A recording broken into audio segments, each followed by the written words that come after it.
Hello दोस्तों। आज जो कहानी मैं आपको सुनाने जा रहा हूँ, ये कहानी है जादुई बाल की कहानी। तो चलिए शुरू करते हैं। एक समय की बात है कि रामनगर नाम के एक गांव में प्रिया नाम की एक लड़की रहा करती थी। प्रिया ने अपने स्कूल में होने वाले बहुत सारे ब्यूटी कंपटीशन में भाग लिया था। वो हर बार कंपटीशन जीत कर ही आती थी।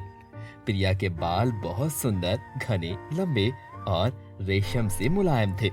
प्रिया को अपने बालों से बहुत प्यार था। वो हर वक्त आईने के सामने बैठी अपने बालों को ही देखती रहती और कंघी करती रहती। प्रिया के बालों की चर्चा पूरे गांव में होती थी। एक बार प्रिया के गांव में ब्यूटी कंपटीशन रखा गया। प्रिया के माता पिता ने प्रिया को कंपटीशन में भाग लेने को कहा। प्रिया भी माता पिता की बात मान गई। कंपटीशन में जाकर प्रिया को पता चला कि वहां तो दूर दूर के शहरों से बहुत बड़ी बड़ी मॉडल भाग लेने आई हुई हैं। लेकिन वो सब प्रिया को देखकर हैरान थी। कंपटीशन में काफी पड़ाव होने थे। कंपटीशन शुरू हो जाता है तो सभी लड़कियां बारी बारी स्टेज पर आती हैं। प्रिया सभी पड़ाव जीत रही थी। बाकी लड़कियां प्रिया को जीतता देखकर गुस्से में थी। उन लड़कियों में से एक नंदनी नाम की लड़की भी थी, जो सभी पड़ाव में दूसरे नंबर पर थी। अब एक आखिरी पड़ाव रह जाता है। मैं हर बार पहले नंबर पर आई हूँ, लेकिन इस बार उस प्रिया की वजह से मैं हर पड़ाव में दूसरे नंबर पर आ रही हूँ। लेकिन मुझे अपना रिकॉर्ड नहीं तोड़ना है। मुझे कुछ तो करना होगा इस प्रिया का। आखिरी पड़ाव शुरू होने वाला था और नंदनी के दिमाग में बस एक ही बात चल रही थी। वो प्रिया को जैसे तैसे हराना चाहती थी। मैं ऐसा क्या करूं कि वो प्रिया खुद ही कंपटीशन से पीछे हट जाए। इतना कहकर नंदनी प्रिया के कमरे में चली जाती है, जहां प्रिया आखिरी पड़ाव के लिए तैयार हो रही थी। हे प्रिया, कैसी हो तुम? और आखिरी पड़ाव के लिए तैयार हो ना? ओह हाय नंदनी, मैं बिल्कुल ठीक हूँ। और हाँ, मैं आखिरी पड़ाव के लिए बिल्कुल तैयार हूँ। बस मेरा बालों का स्टाइल रहता है। मेरी हेयर स्टाइलिस्ट अभी तक नहीं आई है, फिर मैं बिल्कुल रेडी हो जाऊंगी।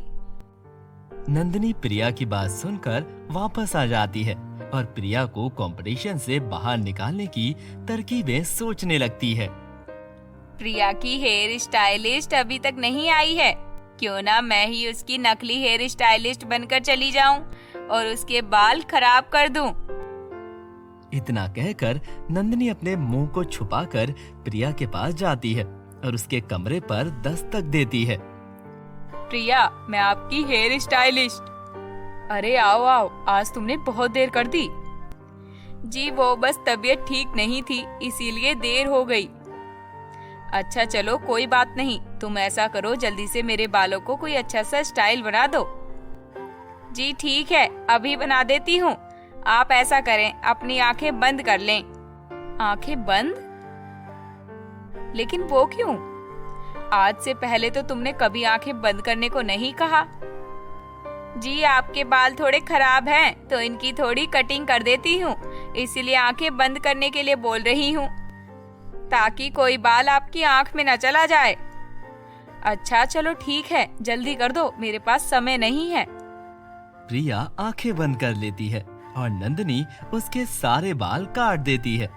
अब प्रिया के सर पर छोटे छोटे बाल थे। नंदनी फौरन चुपके से वहां से चली जाती है। अब मैं आंखें खोल लूं? प्रिया को जब कोई जवाब नहीं मिलता तो वो अपनी आंखें खोल लेती है। जब वो खुद को आईने में देखती है तो डर जाती है।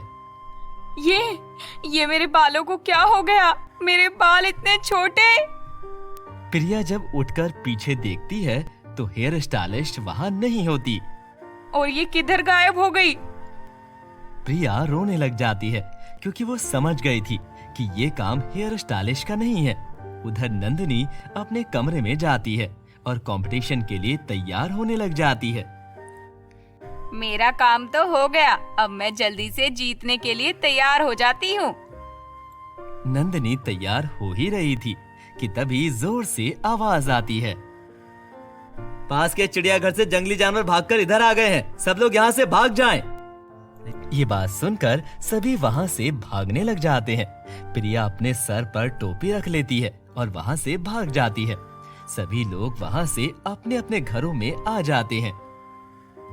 फिर क्या हुआ अगर कंपटीशन आज नहीं हुआ तो कुछ दिन बाद हो जाएगा, लेकिन मैंने तो अपना काम कर ही दिया है।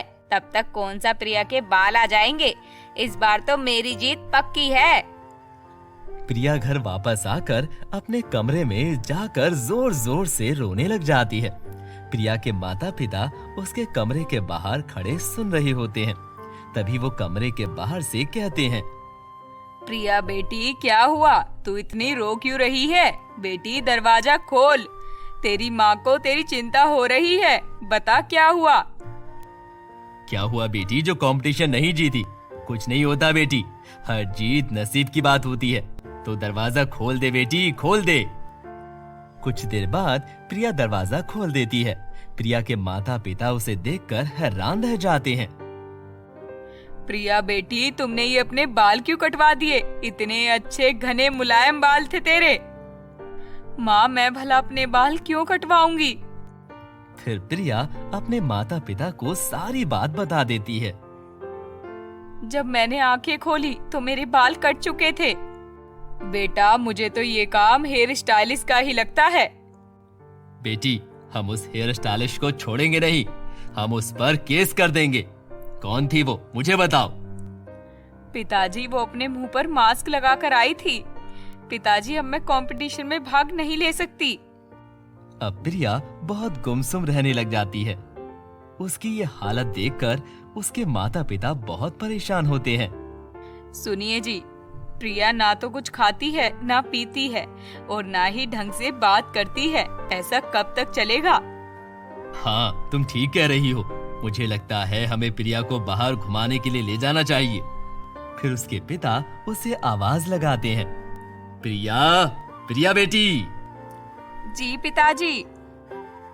चल बिटिया बाहर खाना खाने चलते हैं। पिताजी आप दोनों चले जाओ, मेरा मन नहीं है। बेटा ऐसा कब तक चलेगा। आज इतने दिन हो गए हैं, तुमने ना ही ठीक से खाना खाया है और ना ही ढंग से किसी से बात की है। अपने माता पिता की बात सुनकर प्रिया कहती है, ठीक है आप चाहते हैं कि मैं बाहर जाऊं तो मैं चली जाती हूं, कुछ देर में वापस आ जाऊंगी। प्रिया सर पर टोपी रखकर घर से बाहर चली जाती है। वो बहुत गुमसुम नजर आ रही थी।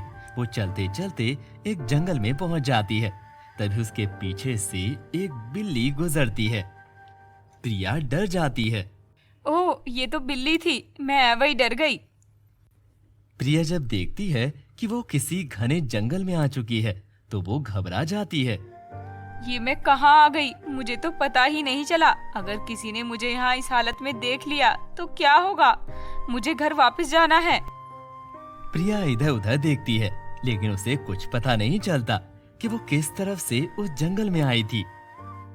ये सारे रास्ते तो एक जैसे हैं, मुझे कुछ समझ नहीं आ रहा कि मैं कहाँ से जाऊं। तभी वहाँ बादल आ जाते हैं। अरे ये क्या, ये तो बादल आ गए हैं, कहीं बारिश शुरू ना हो जाए। तभी वहाँ पर बारिश शुरू हो जाती है। प्रिया एक पेड़ के नीचे छुप जाती है। अरे ये क्या, अब तो बारिश भी शुरू हो गई है। सब मेरी गलती है। मैं इस कदर घूम रही थी कि मुझे पता ही नहीं चला कब जंगल आ गया। अब मैं क्या करूं, घर वापस कैसे जाऊंगी मैं।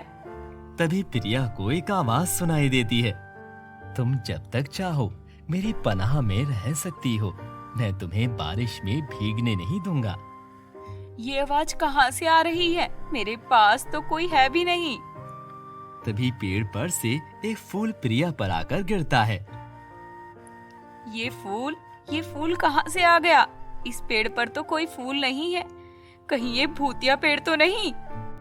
प्रिया डर जाती है। सब मेरे बारे में यही सोचते हैं कि मैं भूतिया पेड़ हूँ, लेकिन मैं भूतिया पेड़ नहीं हूँ। मैं तो सबकी मदद करना चाहता हूँ। प्रिया उस पेड़ की बातों से समझ रही थी। मुझे माफ कर दो, मैंने तुम्हें गलत समझा। मैं नहीं जानती थी कि तुम इतने अच्छे हो। प्रिया की बात सुनकर वो पेड़ खुश हो जाता है और कहता है, तुम इतनी उदास क्यों हो। प्रिया उसे सारी बात बता देती है। मैं मॉडल बनना चाहती थी, लेकिन मेरे सर पर बाल न होने के कारण अब मैं मुकाबले में भाग नहीं ले सकती। कल आखिरी पड़ाव है, मैं सभी पड़ाव में जीतना चाहती हूँ, लेकिन अब मैं हार जाऊंगी। बस इतनी सी बात। तभी पेड़ में से एक रोशनी निकलती है और पेड़ पर से एक बीज प्रिया के सर पर आकर लगता है और फौरन प्रिया के सर पर बहुत सुंदर सुंदर बाल आ जाते हैं, जिन्हें देखकर प्रिया खुश हो जाती है। बहुत शुक्रिया आपका, अब मैं अपना सपना पूरा कर सकती हूँ। तभी बारिश भी रुक जाती है। अब तो बारिश भी रुक गई है, अब मुझे घर जाना चाहिए। लेकिन मुझे तो याद नहीं है कि मैं किस रास्ते से आई थी। रास्ता ढूंढने में मैं तुम्हारी मदद कर सकता हूँ। तभी पेड़ में से एक रोशनी आती है और एक रास्ता बन जाता है। प्रिया पेड़ का शुक्रिया करती है और उस रास्ते से अपने घर आ जाती है। जब उसके माता पिता उसे देखते हैं तो हैरान हो जाते हैं और कहते हैं, प्रिया बेटिया, तू जब घर से गई थी तब तो तेरे बाल नहीं थे, ये बाल कहाँ से आ गए? प्रिया जंगल में होने वाली सारी बातें अपने माता पिता को बता देती है। अरे वाह, अब तो मेरी बेटी अपना सपना पूरा कर सकती है। प्रिया अपने कमरे में चली जाती है, लेकिन खुशी के मारे उसे नींद ही नहीं आती। सुबह होते ही प्रिया मुकाबले के लिए चली जाती है।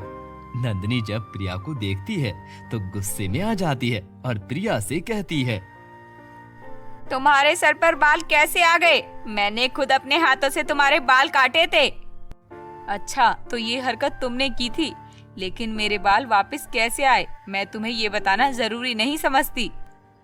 नंदिनी की दोस्तें भी नंदिनी की बातें सुनकर हैरान हो जाती हैं।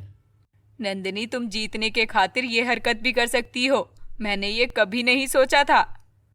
कंपटीशन के नतीजे का समय आ जाता है और प्रिया पहली पोजीशन पर आती है, नंदिनी दूसरी और पारो तीसरी। सब लोग प्रिया को बधाइयाँ देते हैं। तभी नंदिनी प्रिया के पास आती है और कहती है, प्रिया, मुझे माफ कर दो, जीतने के लिए मैंने तुम्हारे साथ बहुत बुरा किया। तुम्हें एहसास हो गया, यही काफी है, लेकिन अब तुम किसी के भी साथ ऐसा मत करना।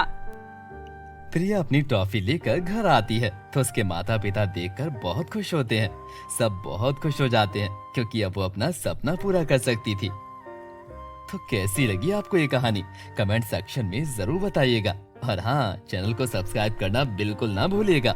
बाय बाय, जल्द मिलते हैं एक और कहानी के साथ।